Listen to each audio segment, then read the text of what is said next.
With a face that can morph into practically anything and charisma that can't be contained, this video is proof of why Jim Carrey belongs at the very top of comedy's Hall of Fame. She actually stole, wow, look at this, I can do anything with it. Working, not working. Oh, they got you coming and going, man, you know what I mean? You try and you try and you give it all. You give it all to her. This is an incredible transformation. It is an incredible transformation. Who was the teacher Watch you this. threw? Oh, yeah, all right.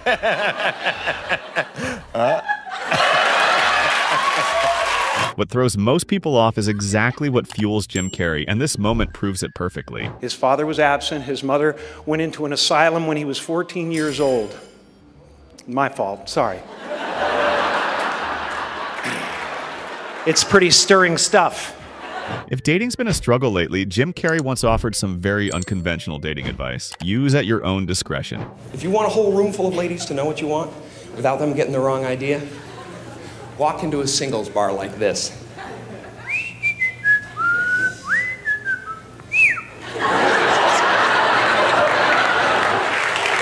See, this puts out a definite message, you know? It says, listen, I could care less, but my crotch would like to buy you a beer. Hi. How are you? Are you? Yes, he is. You're the one that my mother. He's the one. You're on camera. It's okay. He said it. Yeah, no, it's okay. After a long break from the spotlight, Jim Carrey returned unrecognizable and was met with a question he didn't see coming. The question is not why are you growing a beard? The question is why am I growing a beard and still shaving my balls? It really doesn't make any sense at all. I think it's like a balance thing, you know? It's like, you know, if I'm shaved down, then I got to do this, you know? So if I ever shave my face again, you'll know. There's a full beard somewhere. The funny thing about it is I was always into this, you know, visualization and stuff. I've been working on something. Yeah, this is new. I'm kind of into real estate now. I just started renaming the cities and countries. There's Zimbabwe over there. Jimdonesia. Madagascar is going to be a fun place, you know? When life handed Jim Carrey lemons, he skipped the lemonade and chose something else entirely. Well, what we have here is lemon. Wow. And a warm little towel for your fingers afterwards. I'd like you to eat that lemon.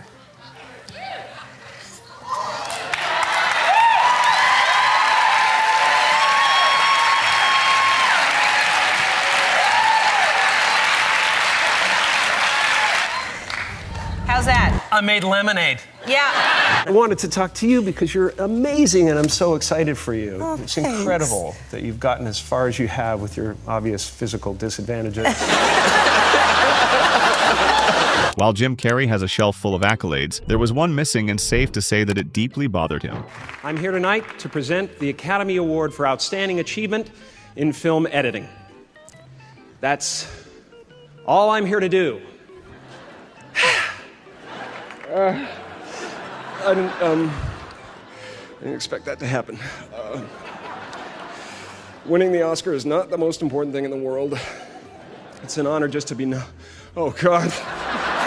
Celebrities can easily get tired of hearing the same questions over and over, and Jim Carrey is no exception. Reporters, do they ask you the same questions day after day, or literally 10 times a day? You do. You get a lot of the same questions over and over again, but I don't mind, you know, as long as I can keep my answers changing and different. Like, ask me if I like working with the animals.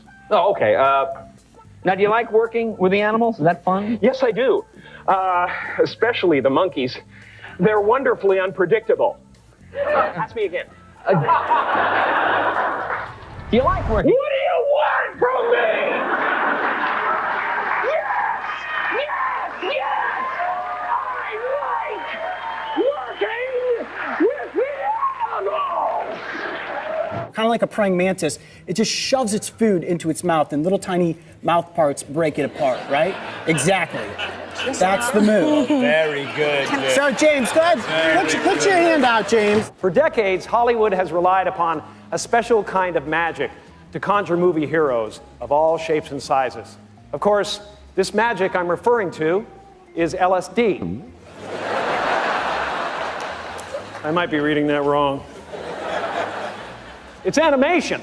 Wow. I was way off. Sometimes when you watch this stuff, it's like anyway. It was hard to tell whether he was flexing or mocking Hollywood's superficial side in this speech. Either way, Jim Carrey didn't give it a second thought. And when I dream, I don't just dream any old dream. No, sir.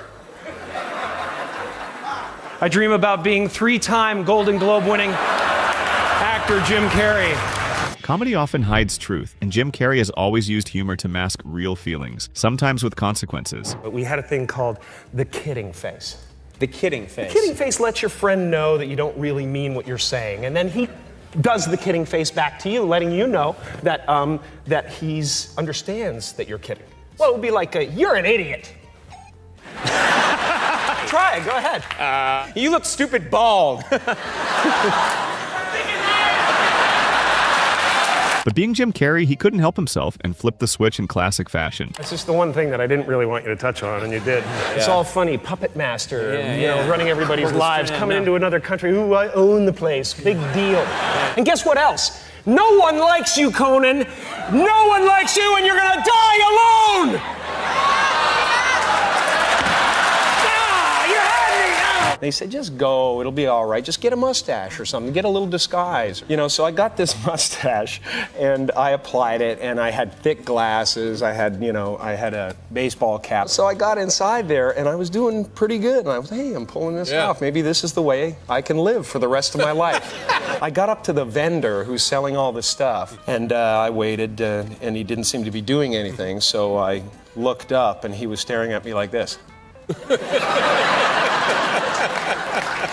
Acting alongside Meryl Streep is daunting and nerve-wracking for most actors, but Jim Carrey operates on a completely different level. At first, I was a little nervous. You know, I didn't know what she'd be like, but lucky for me, she was open and willing to learn.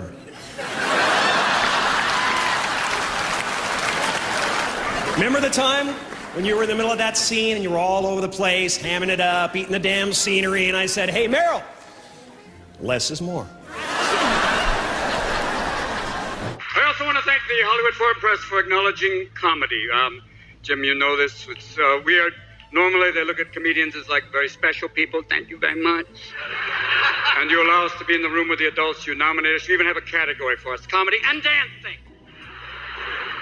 There's a lot of dancers who could have been up here tonight, but they didn't make it. They say the richer you are, the louder your laugh gets. That's really good. And Jim Carrey figured that fact out pretty early on. It's a bit of pressure. I noticed that it changes you in little ways. Like it's changed the way I laugh at parties. Oh, really? You know, I used to go, that's really funny. You know, now I go, oh!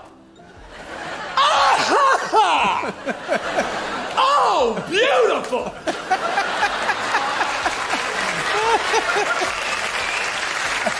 Have you guys heard this one? Oh! But when it comes to laughs, Jim Carrey always said nobody topped his dad. I'm going to be a great character when I get old, you know? Like my father is the happiest man on the face of the earth. That's great. He laughs after everything you say. Mm-hmm. And he's deaf in one ear, so he dips and laughs. Dips and laughs. Huh?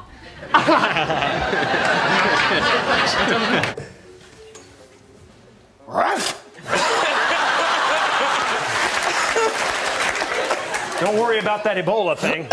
Jim Carrey fully committed to the Jim Morrison persona during this award speech, and his appreciation went somewhere unexpected. Last, but definitely most important to me, I'd like to thank all the ladies. There's some fine-looking in this room tonight, I'll tell you that.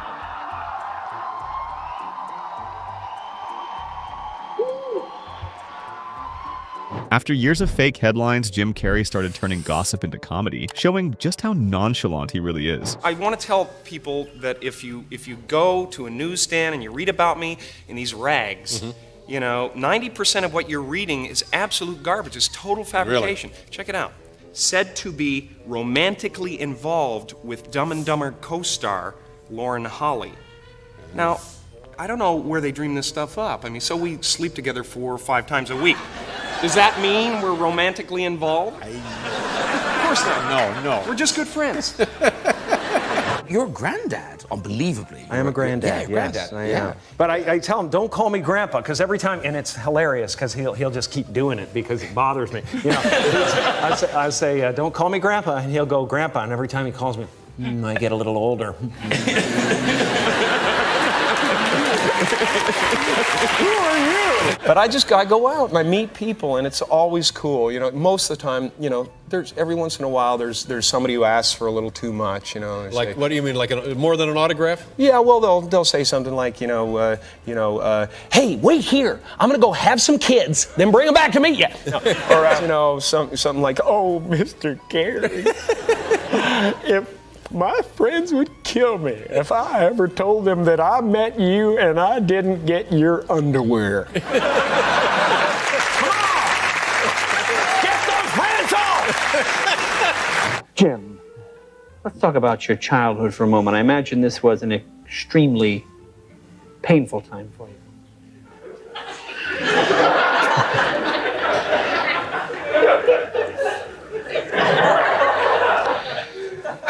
Here I go! I promised myself I was gonna do it.